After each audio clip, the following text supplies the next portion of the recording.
Welcome to this video, where I will guide you through the simple steps to refresh the map of your area in the Waze app on your phone.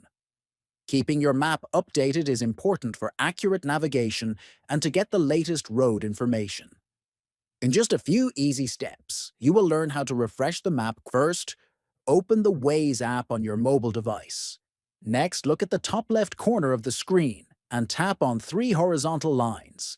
Then, scroll through the menu and tap on the Settings option.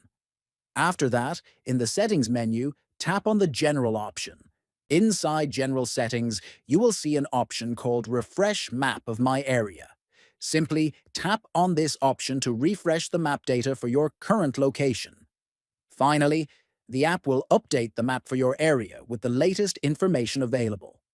This process helps ensure that you have accurate directions, updated road conditions, and any new changes in your neighborhood reflected in the Waze app.